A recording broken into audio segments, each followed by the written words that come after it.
نام ہے عمران احمد خان نیازی۔ آخر کون عمران؟ آج کی اس ویڈیو میں ہم یہی بات کرنے جا رہے ہیں، بچپن سے جیل تک کا سفر۔ 5 اکتوبر 1952 کو لاہور میں زمان پارک میں ایک بچہ پیدا ہوا۔ یہ تھا عمران احمد خان نیازی۔ اس وقت لاہور ایک روایتی اور محبت بھرا شہر تھا۔ زمان پارک کا یہ خوشحال اور پرسکون گھرانہ جس میں عمران خان نے اپنا بچپن گزارا، ایک ایسا گھر جہاں محبت اور تربیت نے ان کی شخصیت کی بنیاد رکھی۔ ایک معزز اور تعلیم یافتہ گھرانے میں پیدا ہونے والے عمران خان، والد کا نام اکرام اللہ خان نیازی اور والدہ کا نام شوکت خانم تھا۔ بچپن سے کرکٹ ایک جنون تھا۔ یہ وہ لمحہ تھا جب ایک چھوٹے سے لڑکے نے بڑے خواب دیکھنے شروع کیے۔ 1960 میں ابتدائی تعلیم کے لیے عمران خان کو لاہور کے مشہور ایچسن کالج بھیجا گیا، جہاں نظم و ضبط اور بہترین ماحول نے ان کی شخصیت کو مزید نکھارا۔ تعلیم میں محنتی اور ہمہ وقت تیار رہنے والے عمران خان اپنے ہم جماعتوں کے لیے ہمیشہ ایک مثال رہے۔ کرکٹ سے ان کا لگاؤ بڑھتا گیا اور وہ اسکول کے میدان میں سب کی توجہ کا مرکز بن گئے۔ 1960s میں وہ انگلینڈ چلے گئے، جہاں انہوں نے رائل گرامر اسکول میں داخلہ لیا اور وہ کرکٹ کے جنون کو بھی ساتھ لے گئے۔ یہاں انہوں نے اپنی بولنگ کو نکھارنے پر خاص توجہ دی اور کرکٹ میں اپنی صلاحیتوں کو مزید اجاگر کیا۔ تعلیم کا اگلا سنگ میل تھا آکسفورڈ یونیورسٹی، جہاں انہوں نے داخلہ لیا۔ وہاں انہوں نے سیاست، تاریخ اور معیشت کے علوم کا گہرا مطالعہ کیا۔ اکیڈمک مصروفیات کے باوجود کرکٹ میں ان کی کارکردگی سب کو متاثر کرتی رہی۔ آکسفورڈ کرکٹ ٹیم میں ان کی شمولیت نے انہیں ایک نیا مقام عطا کیا۔ تعلیم اور کھیل دونوں کو ساتھ ساتھ لے کے چلنا آسان نہ تھا، مگر عمران خان نے ہمت نہیں ہاری۔ 1975 میں عمران خان نے آکسفورڈ سے گریجویشن مکمل کیا۔ دوستوں کے ساتھ گزرا ہوا وقت آج بھی ان کی یادوں کا قیمتی سرمایہ ہے۔ تعلیم مکمل کرنے کے بعد وہ وطن واپس لوٹے اور پاکستان کرکٹ ٹیم کے ساتھ اپنے خوابوں کا سفر شروع کیا۔ وہ جلد ہی پاکستان کرکٹ ٹیم کے لیے منتخب ہوئے۔ لمبے قد، خود اعتمادی اور بہترین صلاحیتوں نے عمران خان کو ٹیم کا مرکز بنا دیا۔ ان کی تیز رفتار بولنگ نے دنیا بھر کے بیٹسمینوں کو مشکلات میں ڈال دیا۔ ابتدائی کامیابیوں نے ثابت کر دیا کہ وہ صرف کھلاڑی ہی نہیں بلکہ ایک عظیم لیڈر بننے جا رہے ہیں۔ آہستہ آہستہ وہ ٹیم کے سینئر ترین کھلاڑیوں میں شامل ہو گئے۔ پاک بھارت مقابلوں میں ان کی کارکردگی نے لاکھوں دل جیت لیے۔ بولنگ کے ساتھ بیٹنگ میں بھی شاندار کھیل پیش کرتے۔ ان کے لیے کرکٹ ایک کھیل نہیں بلکہ ایک مقصد۔ انہوں نے دنیا کے ہر بڑے میدان میں اپنی صلاحیتوں کا لوہا منوایا۔ 1987 میں پاکستان سیمی فائنل تک پہنچا، مگر قسمت نے ساتھ نہ دیا۔ اس کے بعد آئی ایک تاریخی فتح، ورلڈ کپ 1992۔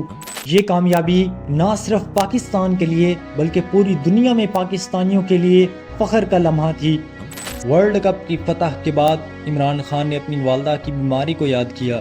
ان کی والدہ جو کہ کینسر کی مریض تھیں اور اسی بیماری سے لڑتے ہوئے اس دنیا فانی سے رخصت ہو گئیں۔ تب انہوں نے فیصلہ کیا کہ وہ پاکستان میں کینسر ہاسپٹل قائم کریں گے۔ اس کی فنڈنگ کے لیے وہ پورے ملک میں نکلے۔ غریب سے غریب اور امیر سے امیر ہر طبقے نے حصہ ڈالا۔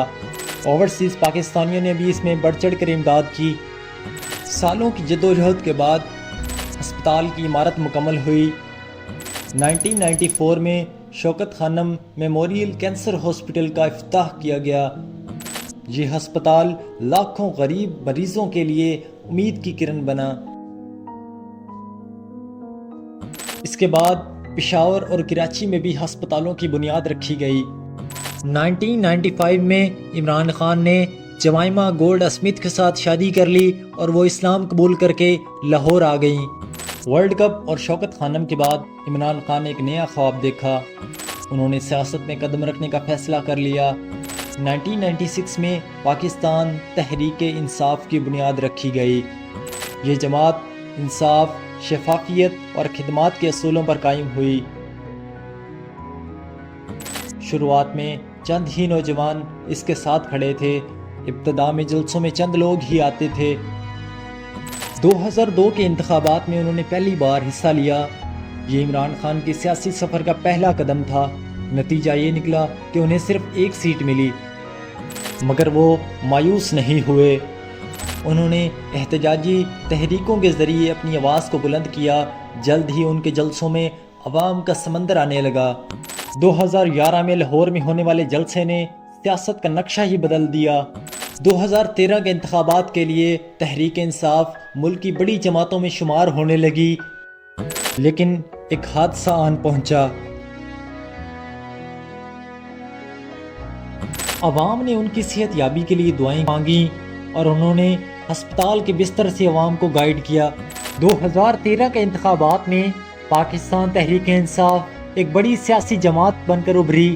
انہوں نے انتخابی اصلاحات کے خلاف ایک طویل دھرنا دیا۔ 2018 کے انتخابات کے لیے پاکستان تحریک انصاف نے بھرپور مہم چلائی۔ انہوں نے پاکستان کے مختلف شہروں میں جلسے کیے، جن میں سرگودا، کراچی، لاہور۔ نتائج نے سب کو حیران کر دیا۔ پی ٹی آئی کے حصے میں 149، پی ایم ایل کے 82 اور پیپلز پارٹی کے حصے میں 54 سیٹس آئیں۔ عمران خان پاکستان کے نئے وزیر اعظم منتخب ہوئے۔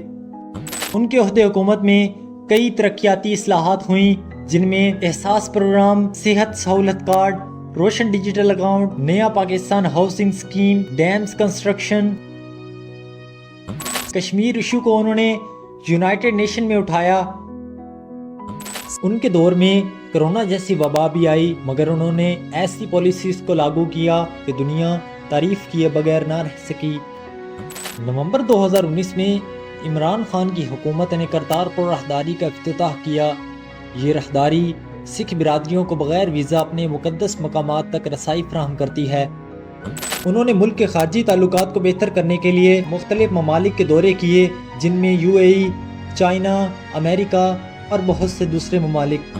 انہوں نے ہمیشہ خود مختاری کی بات کی اور کہا کہ ایبسلیوٹلی ناٹ۔